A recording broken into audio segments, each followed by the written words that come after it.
Brought to you by the Every Dollar app. Start budgeting for free today.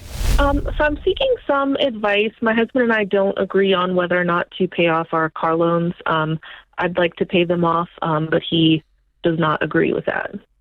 He likes being in debt on a car? He tells me, and I quote, paying off our car loans is like giving away free money based off of our low interest rates. So he actually believes that people build wealth by borrowing on their cars. I don't understand it, to be completely honest. It's something that we argue about pretty frequently, actually. Okay. Okay, so how can we help, do you think?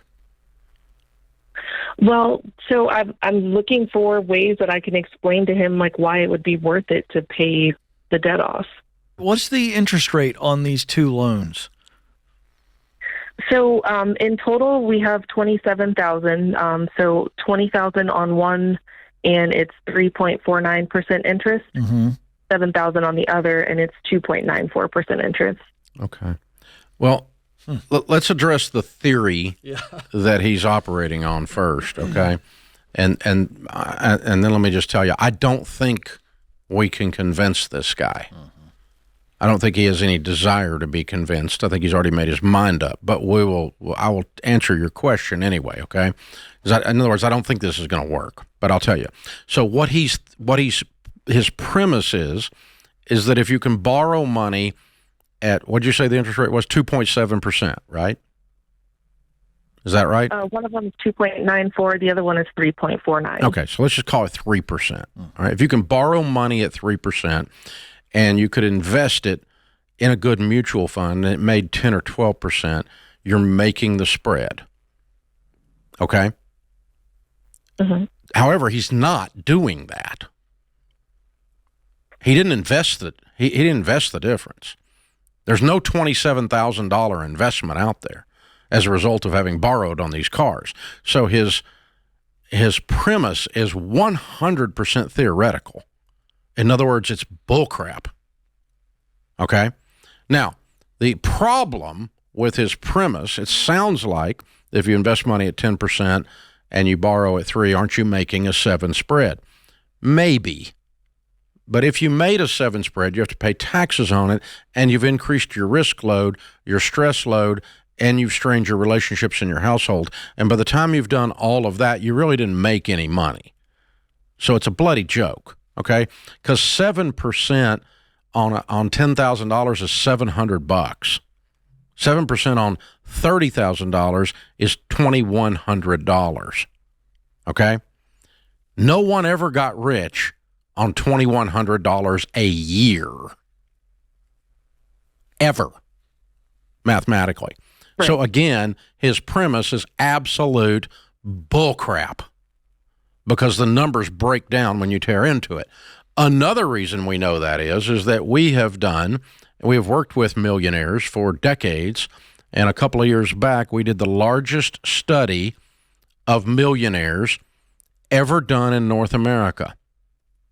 We studied 10,167 of them. I wrote about it in the book, Baby Steps Millionaires, and I'll send you a copy of it as my gift, okay? That might give us a chance at helping this guy. But I don't think this guy wants to be helped, so I usually can't help people that don't want to be helped. But anyway, as we studied 10,167 millionaires, we found that 89% of them were not millionaires because of inherited money. In other words, they invested money, they handled money wisely, they lived on less than they made, they got their house paid off, they stayed out of debt, and they built wealth. And that's how 89%, 9 out of 10 of America's 24 million millionaires right now, that's how they became millionaires. Okay? As we studied, Tabitha, 10,000 people who are rich, not broke people with a car payment and an opinion, but people who actually are rich, the number of them that we found that became wealthy due to borrowing on their car at 3% and investing the difference investing the amount instead at 10%. The number of people that did that to become millionaires out of 10,000 of them was precisely 0. None of them used your husband's plan to become wealthy. None of them. So what that statistically tells us is your husband is wrong, like you thought, okay? He loses the argument. Now, that still doesn't answer your question, how do we convince him? And I've told you 3 times already, I don't know if we can. But I'm trying to tell you, you're not crazy. You're accurate. He's kind of looking down like you're like some kind of juvenile that can't do math and he has high math figured out, when it's quite the opposite. Your women's intuition was way wiser than his screwed up half-butt attempt at mathematics. Yeah, and I would go so far as to say this is a cop-out. This is a quick little line that he's kind of manufactured from social media or some social message out there or some car dealer who sold him these cars. And this is his quick Heisman Trophy stance to you. Like, I don't want to talk about it because I don't think he actually wants to. It means you put your stiff arm out, okay? She might know what it means. Yeah. The point is this. I know what it means. Thank Okay, you. good. Thank you. Thank you. Here's my point. I had to think about it. So I'm sure okay. I'm sorry. That's okay. So here's my point. I think it's a cop-out because he doesn't want to do the hard work that you're asking him to do, to budget, to sacrifice, to pay these things off. That's my take. Yeah. And I think I'd push in a little bit further as his wife and say, I don't feel safe financially carrying this debt. I think you got to have a real conversation. I think it's a marriage conversation because he's not allowing for a financial conversation. Yeah, and there's a lack of respect towards you that's just not okay. Yep. That's getting me riled up and giving you this answer. And because I kind of hear him sneering a little bit in this, like, oh, you little lady. I think so. I had the same feel, like that little line he had like in his holster, and he just kind of pulls it out, flings it at her. Go away. Yeah. It does feel dismissive. I got this. Yeah, it does. Yeah. And the hilarious thing is he's 100% He's totally wrong. It's 100% wrong. And Tabitha wins. Ding, ding, ding, ding, ding, ding, ding. Now, how to get him to do it, Tabitha, I don't know. And probably not all the snark that Ken and I are employing. It probably won't work, right?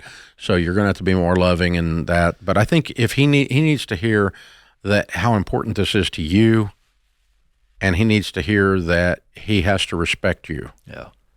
Now, my wife and I can have a good argument about most anything, but I'm going to respect her opinion. And at the end of the argument, we may do one, we may do the other. There's no set rule that one of us has to, quote, win or not.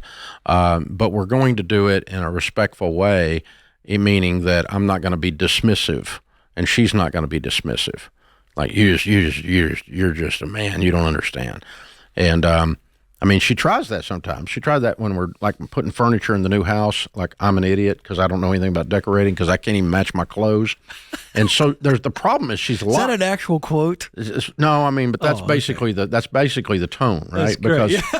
Because it's also accurate. I have to think about my clothes a lot just to make sure something doesn't flash. And so and like you don't know anything. You're just a knuckle dragger. You don't know anything about decorating, right? Yeah. And I don't. Right. But I do know what I like, and it's my freaking house, so I get a say. There's that. You don't get to dismiss me. I agree. She doesn't get to dismiss, and I don't get to dismiss her. Her opinion, too. She lives in that house, too. It's her money, too. Yeah.